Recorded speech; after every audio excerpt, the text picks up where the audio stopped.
nafsi kusafika, kuchonganisha nembo ya sheitani, uchafu,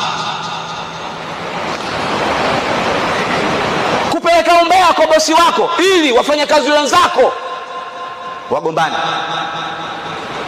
kupeleka umbea kwa bosi wako ili ugombanishe kwa wafanyakazi wenzako. Huo ni uchafu kwenye nafsi yako.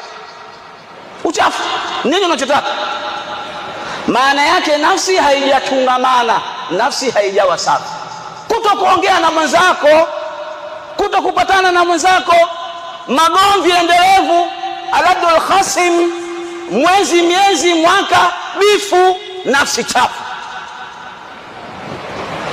Haya ndio yatamfanya mtu sasa asafike mwezi wa Ramadhani, akanawiri, akawa na matendo mengi ya kheri yamejaza.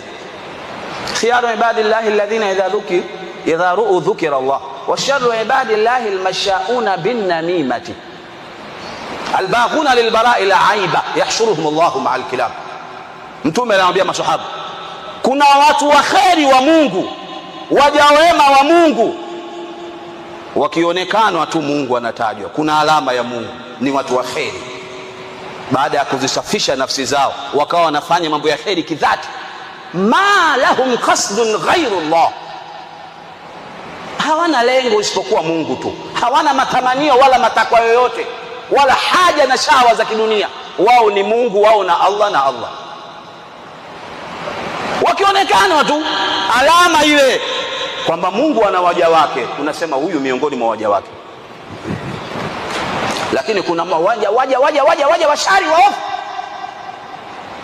Tena sio hivyo tu, wanatembea kazi yao kuwagombanisha watu wasipatane, mume na mkewe, yeye sijui anafaidika na nini, ofisini na mabosi, wafanya kazi, barabarani, mitaani, wanaoneshewa vidole. Mtume akasema hawa kabla ya adhabu siku ya kiyama, yahshuruhumullahu ma'al kilab, Mungu atawafufua na mambwa. Fedheha ya kwanza, watafufuliwa na mambwa wale pale. Kumbe ndio ilikuwa kazi yao kuwagombanisha watu kwenye mitandao, kwenye midurugano, utajua wenyewe, kuonesha kwamba nafsi ni chafu na nafsi inatakiwa kusafishwa. Tuzisafishe nafsi zetu.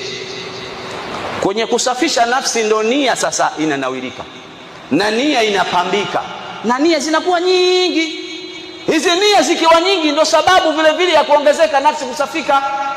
Tusafishe nafsi zetu,